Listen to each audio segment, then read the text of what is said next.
श्री सद्गुरु महाराज की जय। श्री सद्गुरु महाराज की जय। भगवान बुद्ध वचन धम्मपद से यमक बग्गो कथा नंबर 2। मन ही प्रधान है। मठ कुंडली स्थिविर की कथा 1-2। मतलब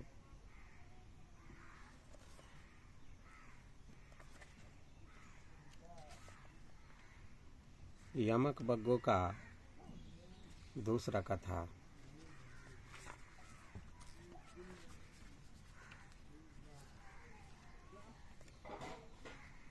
श्रावस्ती में आदिन्य पूर्वक नामक एक महाकृपण ब्राह्मण को मठ कुंडली नाम का इकलौता पुत्र था। 16 वर्ष की अवस्था में मठ कुंडली बीमार पड़ा। आदिन्य पूर्वक ने धन बर्बाद होने के डर से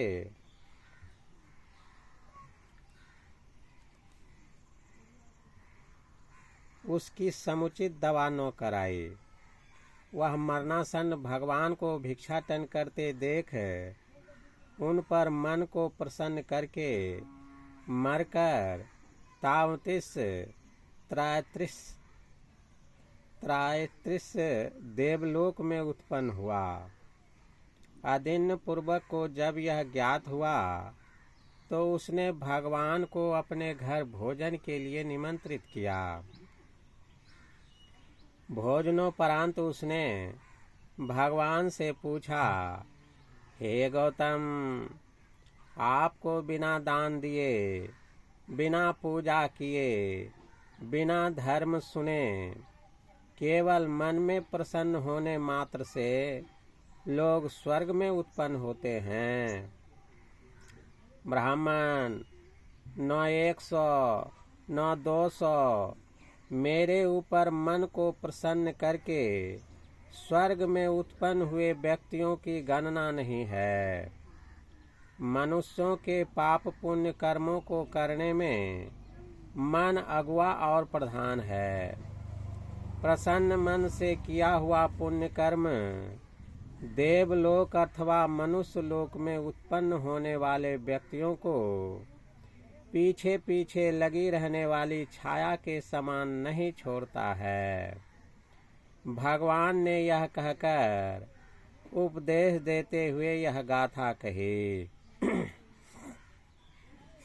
मनोपवंगमा धम्मा मनो सेट्टा मनो माया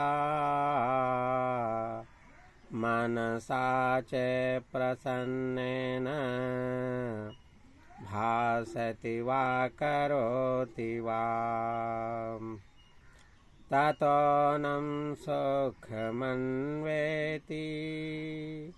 छायावनपायिनी।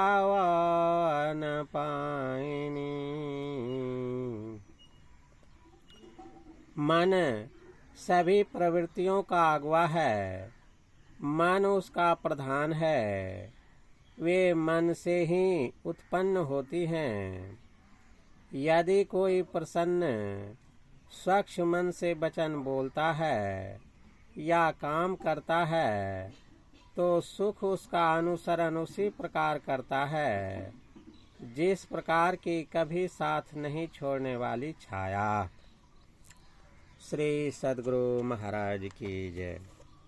आइए अब ऋषिकेश शरण जी द्वारा संपादित इस कहानी को सुने।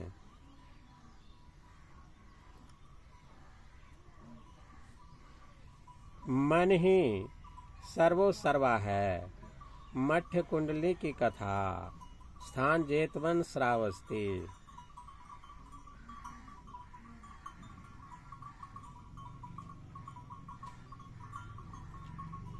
मठ कुंडली ब्राह्मण आदिन्य पूर्वक का पुत्र था। पिता बहुत ही कृपण था। और कभी दान पुण्य नहीं करता था।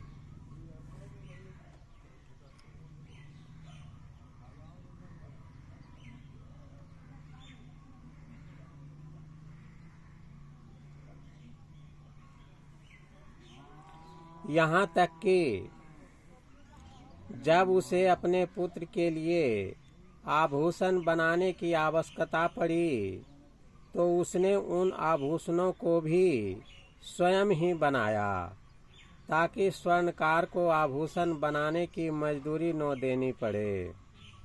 जब उसका पुत्र बीमार पड़ा तब पैसे बचाने के लिए उसने चिकित्सक को भी इलाज के लिए नहीं बुलाया। लड़के की तबीयत बिगड़ती गई। अंत में पिता को लगा कि अब उसका ठीक होना संभव नहीं है।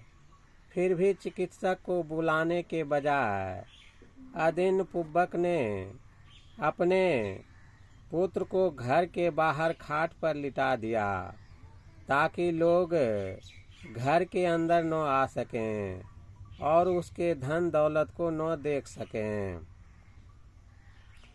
उस दिन प्रातः बुद्ध ने अपनी अंतर्दृष्टि से सर्वेक्षण किया और अपने सर्वेक्षण में मठ्य कुंडली को पाया। उन्होंने देखा कि मठ्य कुंडली के आध्यात्मिक कल्याण का समय आ गया है। अतः उनके चरण मठ्य कुंडली के आवास की ओर चल पड़े। घर घर भिक्षाटन करते हुए शास्ता अदिन पुब्बक के घर के सामने पहुंच गए। मठ्य कुंडली ब्राह्मणे में लेटा हुआ था। तथागत की दिव्य आभा से प्रभावित हुए बिना नहीं रह सका। भीतर से उसका हृदय शास्ता के दर्शन के लिए बेचैन हो रहा था, पर उसका शरीर जवाब दे रहा था। उसकी काया खाट पर थी, पर वह बुद्ध के साथ जुड़ चुका था। अंतिम समय आ गया। मठ्य कुंडली ने आंखें मूंद ली। मरते समय उसका हृदय बुद्ध के प्रति श्रद्धा से भरा हुआ था। इतना काफी था। उसका जन्म तामतिस देवलोक में हुआ। तामतिस दिव्य लोक से मठ्य कुंडली ने देखा कि उसका पिता उसकी मृत्यु पर विह्वल होकर रो रहा है। अतः वह अपने पुराने रूप में पिता के सामने प्रकट हुआ। उसने अपने पिता को अपने पूर्व जन्म के बारे में बताया तथा आग्रह किया कि वह बुद्ध को भोजन के लिए आमंत्रित करे। बुद्ध भोजन के लिए आमंत्रित हुए।